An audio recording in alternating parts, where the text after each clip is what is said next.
morning, I try to stand prepared and available before God to be able to be useful today. So this morning over at the hotel, I knelt by my bed and did my usual practice of turning my hands over and saying, God, would you have your way through my life and through the gifts that you have entrusted to me? I'd like to be a useful vessel today. So I hope and pray that that I will be a usable vessel for His glory and your today. And if you just say the words, if you just start talking about leadership, and you all know that there's a spiritual gift of leadership, and today we're going to talk, this morning in particular, we're going to talk a lot about leadership. As I'm just firing up, as you're digging stuff out to write with, you know, the statement is true. It all rises and falls on leadership. Anything going right in this world, you can track it down to a leader who headed something in the right direction. When the whole bunch of stuff is going wrong in the world, you can track down to a leader who fumbled the ball somewhere, or who hasn't caught steam yet, or has not got the right vision yet. It all rises and falls on leadership. All throughout the history of God's people, whenever He wanted a new movement, whenever He had to bring a correction, whenever there needed to be a new vision for something, God would always assign a leader to bring in the new. So it all rises and falls on leadership. Now, just saying that, however, if you could start by drawing a big circle here, we'll draw a lot of circles today.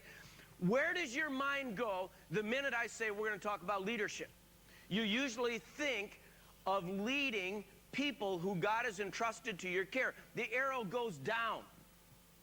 And that is a very important function of leadership. Leading people beneath your charge. In my case at Willow Creek, I have volunteers who kind of report to me. I have a management team, you know, senior levels of the staff who report to me. And I've got to lead those people.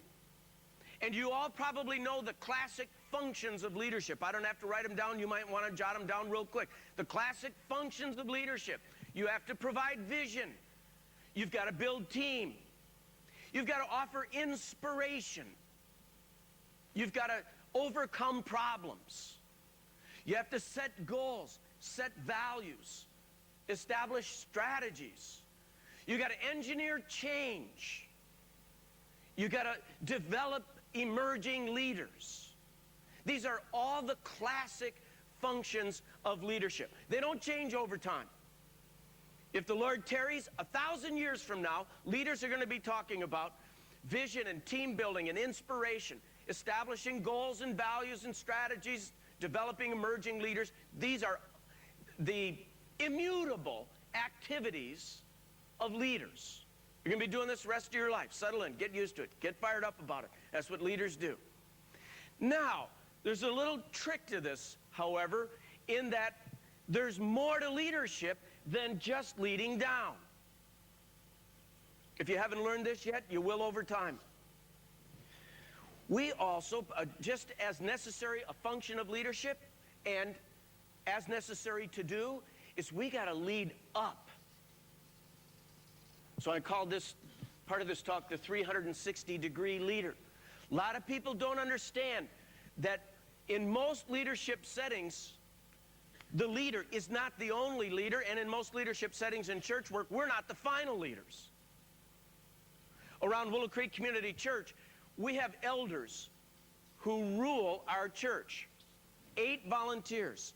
And make no mistake about it, they're my boss. If I teach strange doctrine, they'll try to correct me and set me straight and all that. If I continue to teach strange doctrine, they will fire me, as well they should. If I misbehave morally or ethically or financially, they'll try to correct me. They'll bring all the warnings, and they'll put me on pastoral probation for a while. If I don't fly straight, they'll fire me, as well they should. That's the rule. That's what elders ought to do. The New Testament teaches that in the final analysis, the leadership of a church should be in the hands of a plurality of godly people. And might I add, not your brother-in-law and sister-in-law and 3 closest relatives. I mean, really, I do not think the Bible teaches that that's the spirit of what accountable leadership involves. We have some churches in the U.S. They're simply led by a little family group that the rest of the church knows, it's not real. It's not what the New Testament had in mind for a plurality of godly people from the congregation who really do hold the church and the pastor and the staff accountable. So watch for that stuff. But anyway, when you understand that you have a group over you, you're the pastor and you have a group of elders, two extremes tend to happen. Pastors defer leadership or become passive. And they say, you know what? I'm just the senior pastor.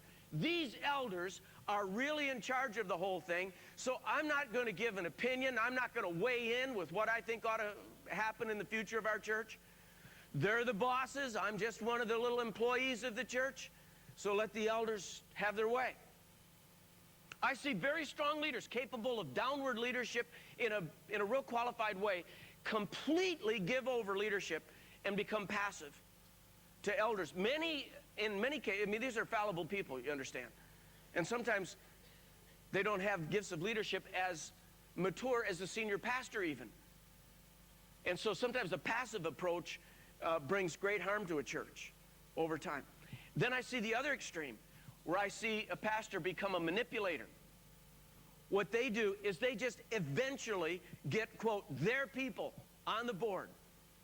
And through just clever manipulation over a long period of time, the pastor gets his or her own way all the time. And there's really no plurality of accountable people who are over the church.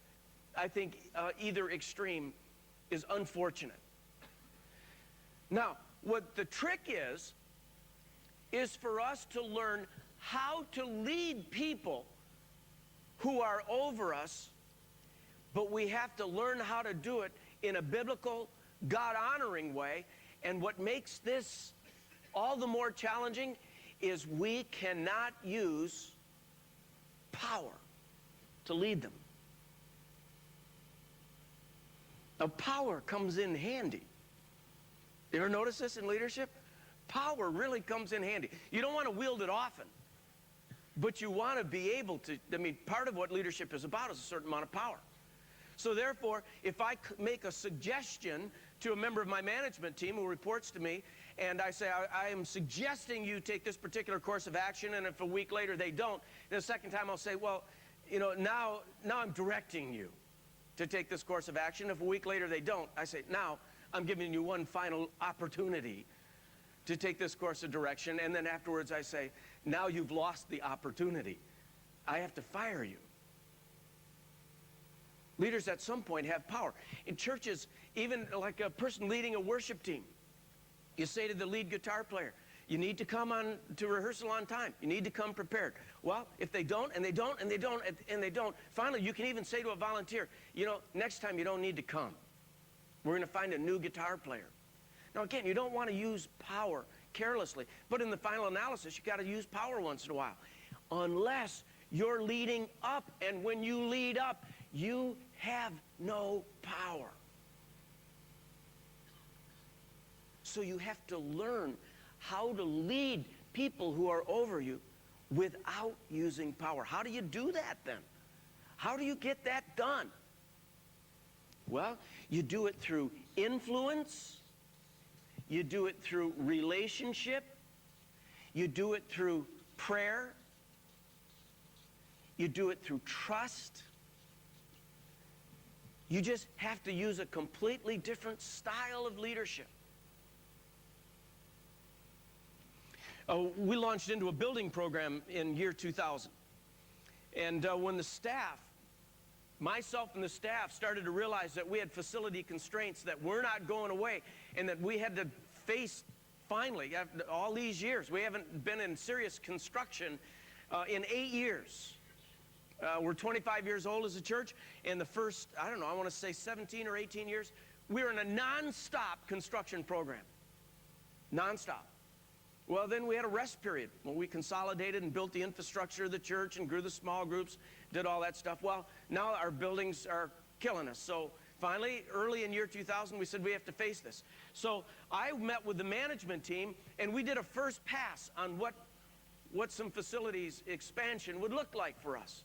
Well, it was just a draft.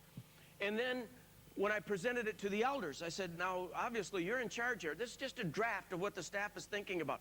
I could tell very quickly, a couple of them had their arms crossed. They were like, no way. This is not going to happen. The staff thought it was going to cost about $70 million. And a couple of the elders just went, that is not going to happen. All right, now what am I going to do? I really do believe that the staff had a pretty good draft one. Not saying it shouldn't be amended by the elders and the board. Not saying we didn't need a lot of input and further fine-tuning and so, but I thought they were generally on the right track.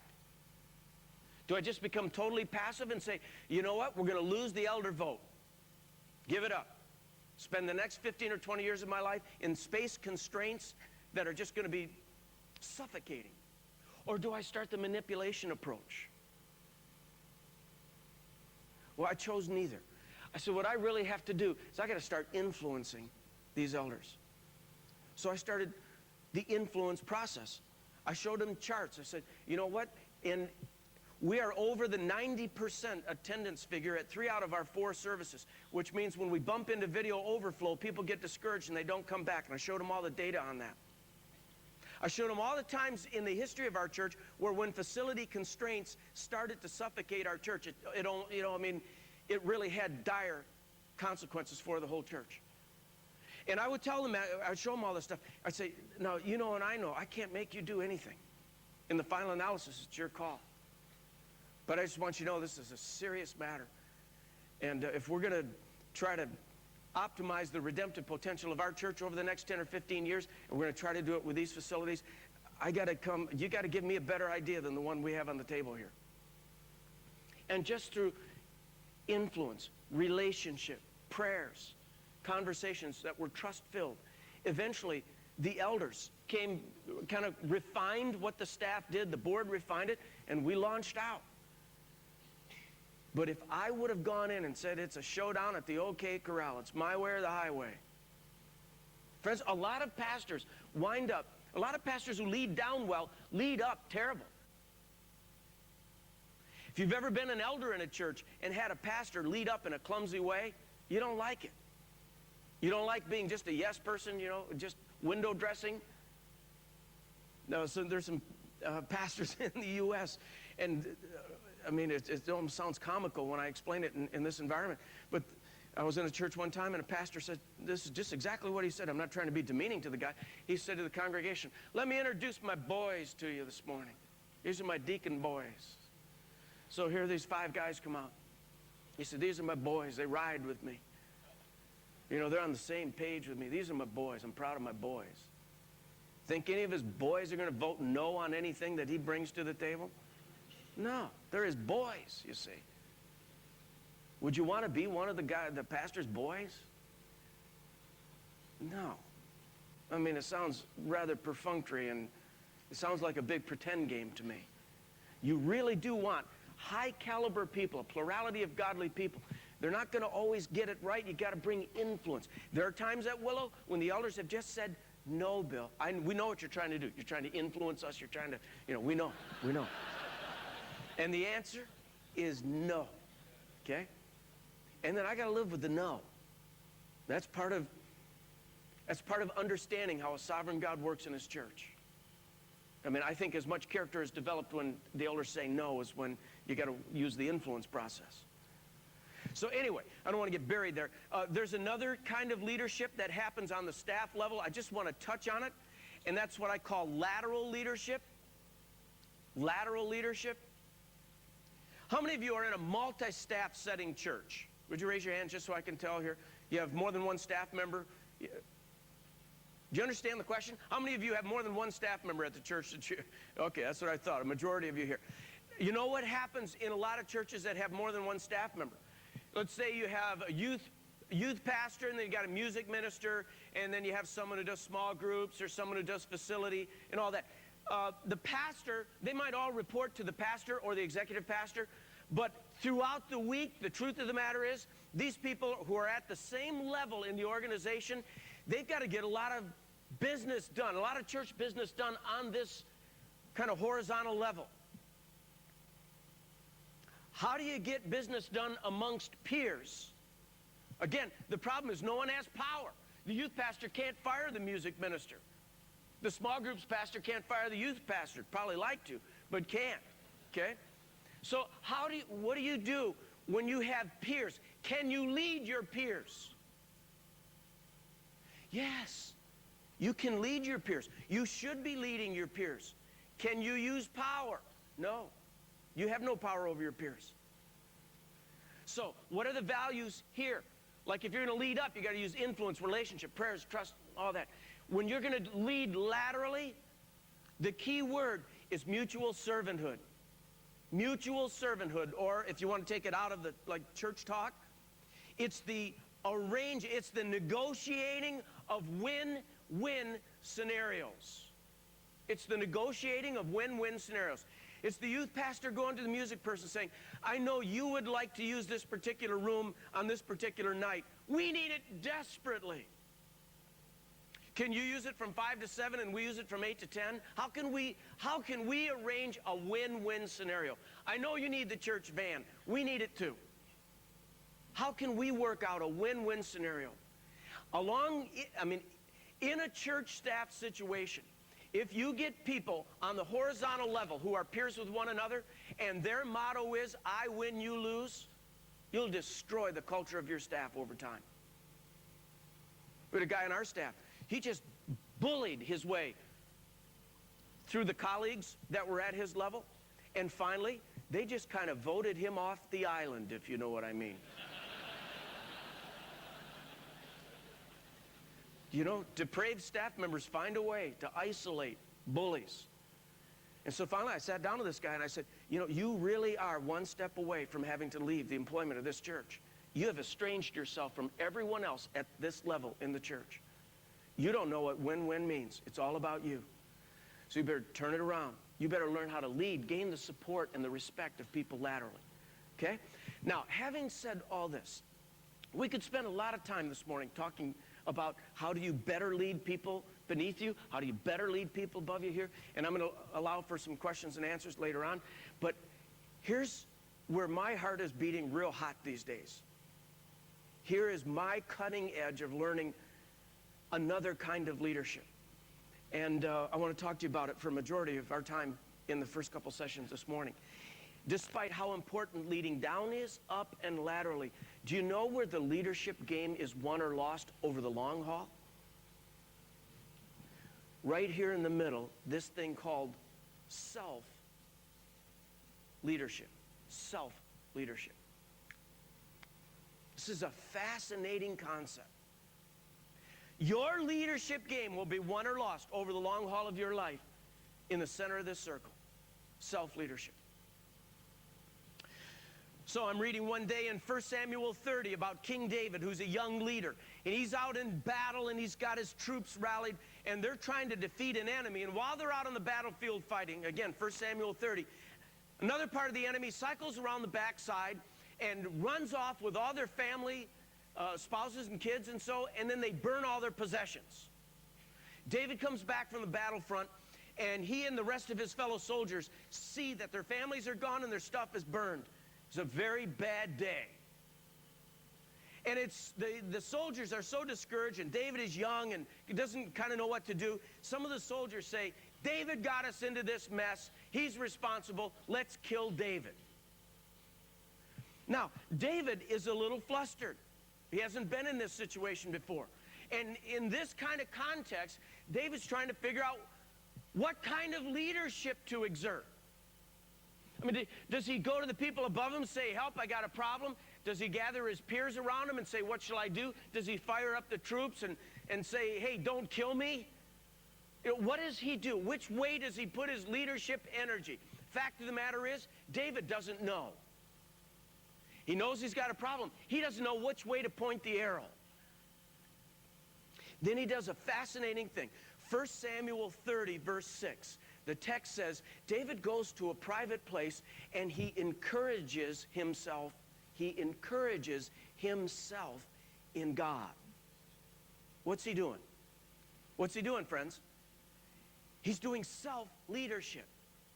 He's saying, I am not prepared to lead down, up, or sideways at this point. I'm discouraged. My kids have been dragged off. I lost my wife. I lost all my belongings. I don't trust myself in this condition. I got to get myself squared away. If I don't, I'll lose the day. I'm likely to lead the wrong way. He gets self-leadership done when he gets himself squared away, when he's reminded who God is and how powerful he is and what his charge is and so. Then we read shortly thereafter in 1 Samuel 30 that he gathers his troops around him and he says, guys, let's be strong in the Lord. Let's go get our wives and kids back. I mean, let's go. I'll lead you into battle. Let's go. And after inspiring them, they go off, they capture the people who had dragged off their wives and kids, they get their families back, and then they plunder all of the belongings of the capturing crowd. So at the end of the day, they got their families back and all new stuff. You know, a total victory. Okay? Would the victory have happened were it not for David doing self-leadership first? I think the true battle was won when David was doing self-leadership. I'm reading a book a little over a year ago by a guru-type leader guy in the U.S., just amazing credentials. And the guy says, you ought to spend 50% of your leadership energies doing self-leadership, and then the other 50% of your energies leading down laterally or up. I read that article, I just go, you have got to be kidding. I'm thinking, you know, about 80% of my energies ought to go leading down, you know, some leading up a little laterally, leftovers in the middle. That's what I'm thinking. He says, no, your great leaders put a lot of energy into self-leadership. Then I read another article by Daniel Goleman, and this is a very interesting article. Here's what he was after. Watch up here. He was saying most leaders, not many, most leaders start out on a trajectory of leadership development. They get to a certain point in their leadership, and their leadership plateaus out.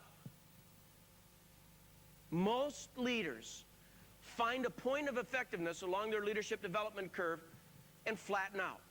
He said there's just a small number of leaders, really on a percentage basis, who start out on the same trajectory and then break through and keep learning and growing and becoming increasingly effective and finally reach their leadership potential near the end of their life. There are very few, but there are some who do. Daniel Goleman wants to ask this question. What is the reason for this gap? What delineates leaders who go like this and leaders who go like that? And after years of interviews and survey and looking at the data, you know what he boiled it down to? Self-leadership. Self-leadership. He said that's the difference right there. Now, I thought that was just fascinating. He says, you know, when people crash and burn as leaders, most of the time it's not because they led down, up, or laterally poorly. It's they cave in on the inside. They have, they implode. Okay? You look at the model of Jesus Christ. You see, you know, he was a leader for 3 years. And you see him launch out, and he's going to teach. He's going to confront the Pharisees. He's going to confront evil. He's going to do intellectual battles with the scribes and so. And then after he's been intensely out there leading and teaching, then he withdraws. And he goes to the Sea of Galilee, goes to the Garden of Gethsemane, and he pulls apart, and he spends time with his Father. What's going on from a 360-degree leadership standpoint? He's doing self-leadership. He's reminding that his Father loves him. He's reminding himself the Father loves him. He's reminding himself that he's on a mission and he cannot be seduced or distracted. He's got to fulfill the mission. He's doing all the kind of self-leadership stuff that keeps his lateral leadership and his other forms of leadership all in perspective. Now, D. Hock, one of these other experts that I was talking about, you know what he says that I find comical because it's so true? He says, if self-leadership is so desperately important, why don't we do it? Why don't we do it? Why do we do it so little? And you know, again, his answer is quite comical if you really think about it. He says, when it comes right down to it, most leaders are activistically wired. They would rather tell someone else what to do than sit on a log and figure out what's going on inside their own leadership psyche. I read that and I went, oh, busted, busted, busted. I would rather try to influence my elders to go one direction or another 5 degrees. I would rather call a staff meeting and kind of get everybody all on the same vision page. I'd rather tell all you folks what you ought to be doing than spend this day in a quiet place with my journal looking deeply into the self-leadership questions of my life. And yet, when leaders wind up in ditches, when leaders blow up churches, when leaders blow up ministries, is it usually because of this, or this? It's this, friends. This is the heart of it all. So here's what we're going to do for the next little while. I'm just learning about self-leadership. I mean, this has been kind of startling stuff for me. I've done it intuitively to some degree over the years, but I'm really getting serious on it now, about it now. And so what I'm going to do is I don't know of any books you can read on this. I don't know of any speakers who are speaking compellingly about this. So I've had to just kind of venture out and do my own version of self-leadership. I want to give you a window into my own version of self-leadership. And here's the self-leadership questions that I pose to myself. Are you ready for this? We'll draw some pictures, we'll ask some questions, and I'll just ask you to answer them the way